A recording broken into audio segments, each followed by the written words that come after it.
कितीतरी निकषांमध्ये देश पुढे जातो आहे आणि हीच खरी विरोधकांची पोटदुखी आहे. सुधीर मुनगंटीवार स्वतः महाराष्ट्रामध्ये सरकारमध्ये असताना किंवा देशात सरकारमध्ये असताना या संदर्भामध्ये कोणतीही कृती केली नव्हती. आता भारताची अर्थव्यवस्था वेगाने वाढतीये.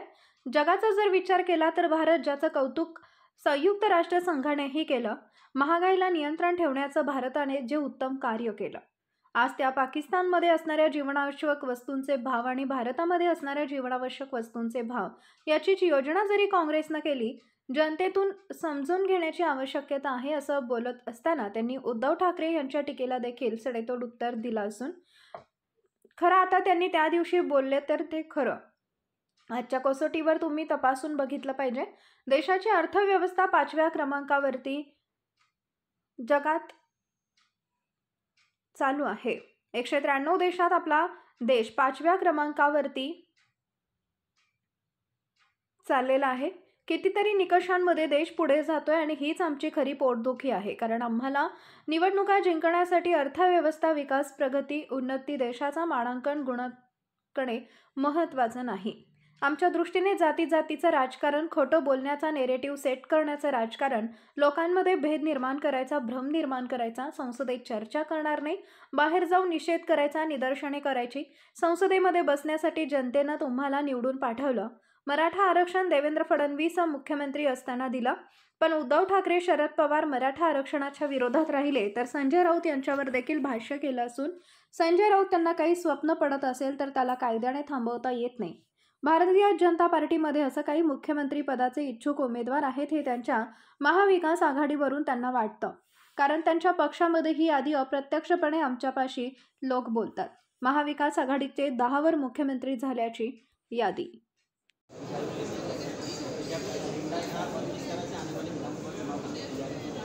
देखो, राष्ट्रीय स्वयंसेवक संघ अभी चुनाव की राजनीति में अभी कोई बैठक नहीं.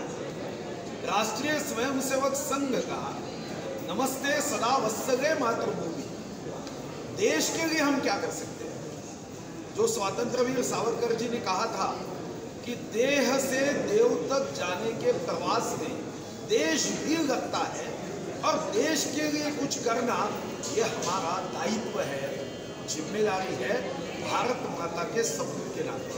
तो ये जिम्मेदारी, दायित्व, हम अच्छी सेवा करके देश के लिए क्या क्या कर सकते हैं, इसकी चर्चा होती है. आज विश्व में ऐसे कुछ देश हैं, ऐसी कुछ दुष्ट प्रवृत्तियां हैं, ऐसे कुछ लोग हैं, अंग्रेज जाने के बाद भी वो हमारे यहाँ जातियों में द्वेष पैदा करने का काम करते हैं. ऐसी कुछ विदेशी शक्तियां हैं जो हमारा देश जब अर्थव्यवस्था में तेजी से आगे बढ़ रहा है, आज हमारा जीएसडीपी इतने तेजी से बढ़ रहा है कि आर्थिक कहानी आवाज में आपने देखा कि 293 लाख करोड़ ये हमारा जीडीपी देश का रहा है. अब हम $3 ट्रिलियन इकोनॉमी की बात कर रहे हैं, $5 ट्रिलियन इकोनॉमी की बात कर रहे हैं. 3 ट्रिलियन से अब 3.83 ट्रिलियन तक हम पहुंचे हैं. 5 ट्रिलियन की बात करते हुए हम तीसरे नंबर पे जाना चाहते हैं. तो ये बात सही है कि ऐसी कुछ हमसे चलने वाली शक्तियां हैं, वो हमारे देश को, इस प्रगति को रोकना चाहते हैं और इसलिए ऐसी भ्रांतियां पैदा करती है, ऐसी बातें फैलाते हैं. आप कभी इसका अभ्यास करिए, आप YouTube पे जाने के बाद देखिए, हमारे देश के विरोधी बात करने वाले को बहुत पहला स्थान मिलता है. देश के हित में बात करने वाले को 10 वीडियो के बाद ये स्थान मिलता है. ये भी मैंने तो मांग की कि इसकी भी इंक्वायरी होनी चाहिए. कुछ तो भी घोटाला दिख रहा है अंतरराष्ट्रीय स्तर पे और हमारे यहाँ के भी कुछ लोग को समझ नहीं पा रहे हैं. तो मुझे लगता है कि दया, कुछ तो गड़बड़ है.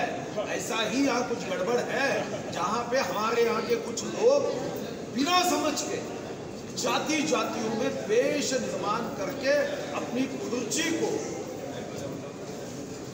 प्राप्त करने के लिए काम कर रहे हैं. कुर्सी तो मिल जाएगी मगर हमारा देश पीछे रह जाएगा, ये सोचने की आवश्यकता है. आज क्या वाटपासंदर्भात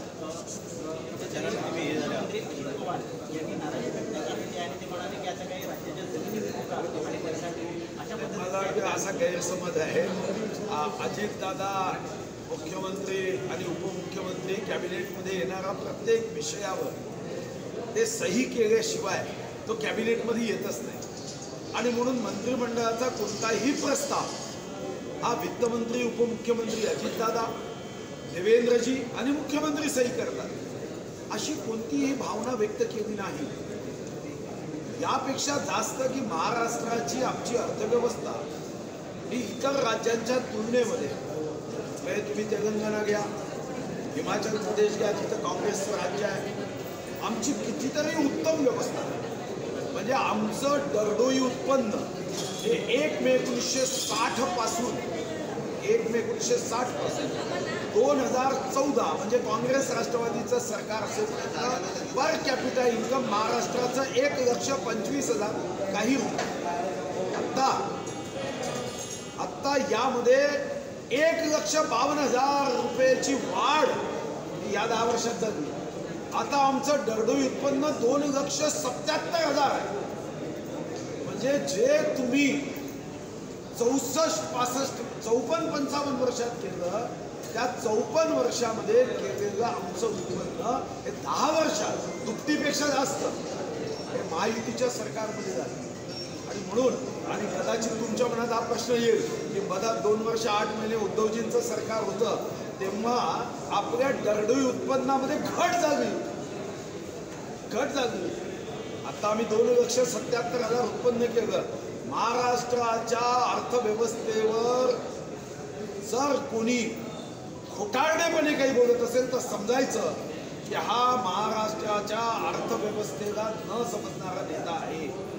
जेव्हा ते सांगतात कर्ज आहे तेव्हा जसं शरीरामध्ये रक्त तपासतो तेव्हा एक तरी डॉक्टर असं सांगतो का पॅथॉलॉजिस्ट की 5.5 लिटर रक्त आहे, तो हेच समजेल की हिमोग्लोबिन किती आहे, 14% आहे 13% आहे।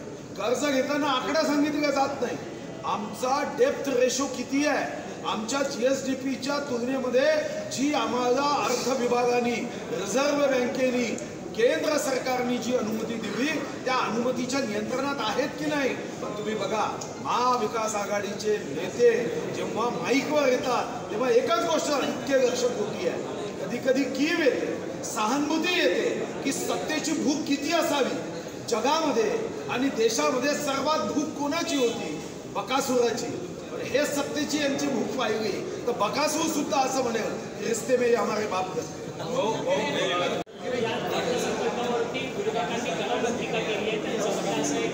फक्त आंध्र प्रदेश आणि बिहारला संपूर्ण अर्थसंकल्पाचा फायदा झालेला आहे, महाराष्ट्र राज्याला फक्त पानं पुसली गेलेली आहे असं विरोधकांचं म्हणणं आहे।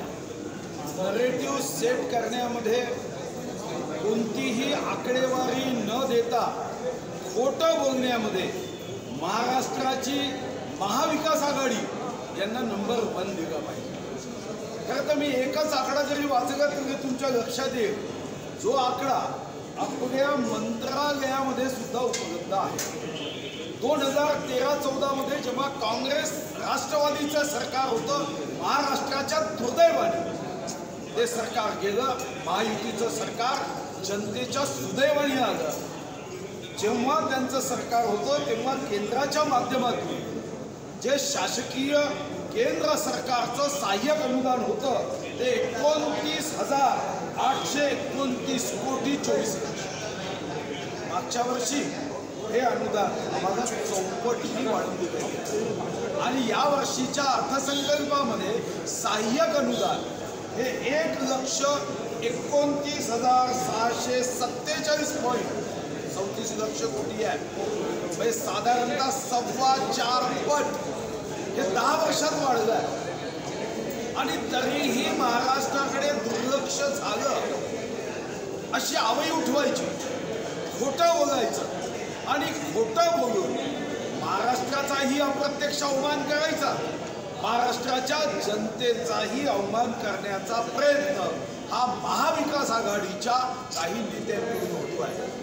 आव तर असा अंत आहे महाराष्ट्राच्या महाविकास आघाडीच्या नेत्यांकडून की यांचं कधी देशातही सरकार नव्हतं आणि कधी राज्यातही सरकार नव्हतं। ज्या गोष्टींच्या अपेक्षा त्या केंद्राच्या अर्थसंकल्पामधून करतात त्यांनी स्वतः महाराष्ट्रामध्ये सरकारमध्ये असताना किंवा देशात सरकारमध्ये असताना या संदर्भामध्ये कोणतीही कृती केली नव्हती. आता जेव्हा भारताची अर्थव्यवस्था वेगाने वाढते आहे आणि जगाचा जर विचार केला तर भारत ज्याचं कौतुक संयुक्त राष्ट्रसंघानेही केलं की महागाईला नियंत्रण ठेवण्याचं भारताने जे उत्तम कार्य केलं ते जगातल्या अनेक देशांना हे साध्य करता आलं नाही. आपल्या शेजारचाच पाकिस्तान, आज त्या पाकिस्तानमध्ये असणाऱ्या जीवनावश्यक वस्तूचे भाव आणि भारतामध्ये असणाऱ्या जीवनावश्यक वस्तूचे भाव याची तुलना जरी काँग्रेसने केली, महाविकास आघाडीच्या नेत्यांनी केली, तरी लक्षात येईल की एकाच दिवशी दोन्हीही देशांना स्वातंत्र्य प्राप्त झालं. पण आज आपल्या देशाची अर्थव्यवस्था किती वेगाने वाढते. तर काँग्रेस राष्ट्रवादीचं सरकार असताना 2013-14 मध्ये आपण देशामध्ये एकूण आपलं खर्च हा 1,59,434 कोटी होता देशामध्ये. आज ज्या वेगाने आपण आपलं उत्पन्न वाढवतो आहे, या वर्षीचा खर्च हा 48.21 लक्ष कोटी आहे. 11 लक्ष कोटी पायाभूत सुविधांवर खर्च होते. काँग्रेसच्या कार्यकाळात फक्त एक एम्स आणि श्रद्धे अटल बिहारी वाजपेयी आणि नंतर मोदीजी भारतीय जनता पार्टीच्या कार्यकाळात आता 1 वरून 22 एम्स झाले. ट्रिपल IIT असेल, इन्फ्रास्ट्रक्चर असेल, महाराष्ट्राच्या पायाभूत सुविधांमध्ये वेगाने वाढ करण्याच्या दृष्टीने रेल्वे किंवा इतर गोष्टींच्या संदर्भातली मदत असेल, काँग्रेस राष्ट्रवादी आणि महाविकास आघाडी ना कधी मुंबई पुणे एक्सप्रेस हायवे करू शकली, ना कधी अटल सेतू करू शकली, ना मुंबईच्या विकासासाठी, महाराष्ट्राच्या विकासासाठी पंतप्रधान सडक योजनेसारख्या किंवा इतर जीवनावश्यक बाबीसोबत जसं 80 कोटी लोकांना मोफत धान्य दिलं, अशा योजना एकही करू शकल्या नाही. पण या अर्थसंकल्पात गरीब, महिला, तरुण आणि शेतकरी यांच्यावर लक्ष केंद्रित केलं गेलं. तरुणांसाठी 2 लक्ष कोटीची विशेष तरतूद केली आहे.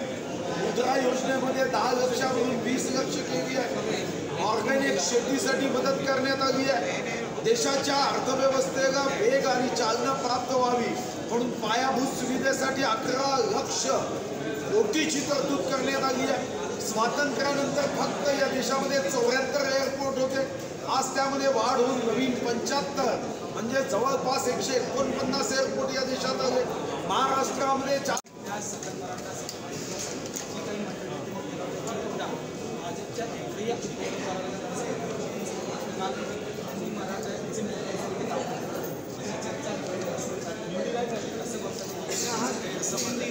मराठा आरक्षणासाठी भारतीय जनता पार्टी आणि आत्ता माननीय एकनाथ शिंदेजींच्या नेतृत्वातील महायुती संवेदनशील आहे, सकारात्मक आहे. मराठा आरक्षण माननीय देवेंद्रजी मुख्यमंत्री असताना दिलं, हायकोर्टात दिलं होतं, पण माननीय उद्धवजींनी मराठा आरक्षण टिकवलं नाही. माननीय शरद पवार साहेब नेहमीच मराठा आरक्षणाच्या विरोधात राहिले. आदरणीय श्रीमती शालिनीताई पाटील यांनी एक लेखी पत्र मराठा आरक्षण देण्याच्या बाबतीमध्ये लिहिल्यानंतर त्यांना पक्षातून बाहेर करण्याचं काम सुद्धा हे माननीय शरद पवार साहेबांनी केलं. शरद पवार साहेबांचे व्हिडिओ आहे की आरक्षणाची गरज नाही, आणि म्हणून मी मराठा समाजातील तमाम बंधू भगिनींना आवाहनही करेन, आग्रह करेन की तुम्ही खरी परिस्थिती समजून घ्या. तुमच्या सोबत छत्रपती शिवाजी महाराजांच्या महाराष्ट्रातले सर्व शिवभक्त मुख्यमंत्री असतील, शिवभक्त उपमुख्यमंत्री असतील आणि सर्व महायुतीचे आमदार खासदार तुमच्या आरक्षणाच्या संदर्भात तुम्हाला न्याय देण्यासाठी सकारात्मक आहे.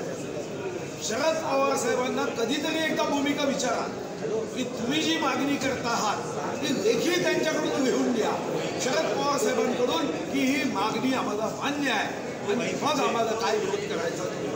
सर, संजय राऊत म्हणतात की भाजपमध्येच फडणवीसांचे पाय कापून मुख्यमंत्री होऊ पाहणारे अनेक लोक आहेत असं त्यांचा थेट आरोप आहे. ठीक आहे, त्यांना काही स्वप्न पडत असेल तर त्याला कायद्याने थांबवता येत नाही. की भारतीय जनता पार्टीमध्ये असे काही मुख्यमंत्री पदाचे इच्छुक उमेदवार आहे, हे त्यांच्या महाविकास आघाडीवरून त्यांना वाटतं, कारण त्यांच्या पक्षामध्ये जी यादी प्रत्यक्षपणे आमच्यापाशी लोक बोलतात महाविकास आघाडीचे 10च्या वरती ही मुख्यमंत्री झाले. भारतीय जनता पार्टीचं तर उद्दिष्ट अतिशय साधं स्पष्ट आहे. पथ का अंतिम लक्ष्य नहीं है सिंहासन पर चढ़ते जाना, सब समाज को साथ किए हमको है आगे बढ़ना. हा भाव घेऊन भारतीय जनता पार्टी काम करते. प्रणाम करो इस धरती को जिसने हमको जन्म दिया. पण त्यांना त्यांच्याच पक्षामध्ये एवढेही मुख्यमंत्री आहे म्हणून मग चष्मा तसा घातला तर दुसऱ्या पक्षामध्ये तसंच दिसतं. सर, आज संघाने भाजपची संयुक्तिक बैठक झाली. नंतर ऑर्गनायझर या वृत्तपत्रातून संघाच्या मुखपत्रात मांडलं जातं. त्याच्यातूनच संपूर्ण टीका जी आहे ती भाजपच्या शिवसंपर्क नेतृत्वावरती करण्यात आली की भाजपचे नेते लोकसभेच्या निवडणुकीत हवे जातात. आजच्या या बैठकीमध्ये संघाच्या वरिष्ठांकडे काय पोचले गेले का, काय कॉर्डिनेशनचं स्वरूप असणार आहे आगामी विधानसभेच्या? संघाची बैठक ही सत्ता, निवडणुका, खुर्ची यासाठी कदापिही होत नाही. संघाची जी बैठक असते ही बैठक जनतेला सेवा देताना किती समर्पित भावनेने आम्ही देऊ शकतो. आमच्यासाठी राष्ट्रसेवा, देहाकडून देवाकडे जाताना, देहातून देवाकडे जाताना या प्रवासात देश लागतो आणि देशाला आम्ही काहीतरी देणं लागतो, हा भाव त्या बैठकीचा असतो. आपला गैरसमज आहे ज्यांना संघ कधी समजला नाही की अशा बैठकींमध्ये खुर्ची, सत्ता, निवडणूक, जयकार हा होत नाही. आमचं देणं, दायित्व, जबाबदारी, कर्तव्य यावर चर्चा होते. आम्ही त्यागाने जी सेवा देऊ शकतो देशाला, ती देहाकडून देवाकडे जाताना या देशासाठी काय करू शकतो याची चर्चा होते.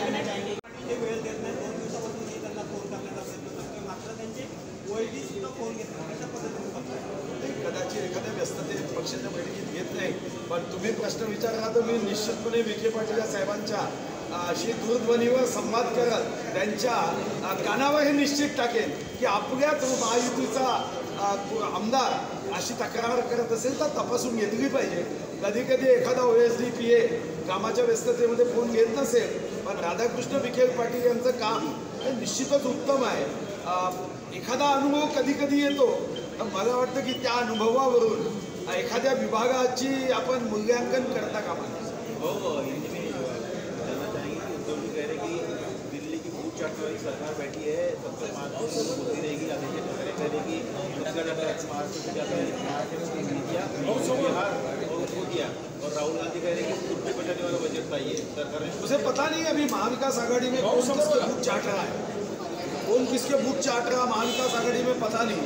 मगर जब सोनिया जी, मनमोहन सिंह जी की सरकार थी तो महाराष्ट्र को केंद्र सरकार के माध्यम से जो सहायक अनुदान और हमारा टैक्स का हिस्सा मिलता था, जिसकी बात माननीय उद्धव जी कह रहे हैं, 13-14 में हमको हिस्सा मिला है 29,829 करोड़, और अभी पिछले साल हमको हिस्सा मिला है. जिस सरकार के बारे में आपके हृदय में इतना जहर है, महाराष्ट्र को हिस्सा मिला है 1 लाख, पिछले साल 1,35,000 करोड़, और इस साल बजट का आवंटन ये उनके सरकार से 3.25 गुना है. तो मुझे लगता है कि कोई क्या कहता है ये तो महत्वपूर्ण नहीं है. महाराष्ट्र सरकार के मंत्रालय के वित्त विभाग में जो आंकड़े हैं वो ज़्यादा महत्वपूर्ण है. नहीं तो आप तो बूथ चाटने की बात कह रहे हो, टीका करने का भी स्तर होता है, और लोग जानते हैं कि स्वर्गीय हिंदू हृदय सम्राट बाला साहब ठाकरे के विचारों को किन्होंने समाप्त किया. बाला साहब ने कहा था कि कांग्रेस के साथ जाना है, इसका मतलब मैं अपनी दुकान बंद कर दूंगा. स्वातंत्रवीर सावरकर जी के बारे में मणिशंकर अय्यर ने जब अभद्र शब्दों का इस्तेमाल किया तो बाला साहब ने जीवन में पहली बार चप्पल निकालकर मणिशंकर अय्यर के गाल पे दे मारा. मणिशंकर अय्यर के चित्र के गाल पे इतना गुस्सा था. आज वही कांग्रेस वालों के साथ जाना पड़ता है और वो कह रहे हैं कि हम 96 जगह देंगे, हमारे साथ तो थे तो 123 जगह मिल गई, हमारे साथ थे तो 18 सांसद चुन के आए, अभी 18 से आधे हो गए। अब विधानसभा में भी जो जगह हमारे साथ मिली थी उससे भी आधी मिल गई।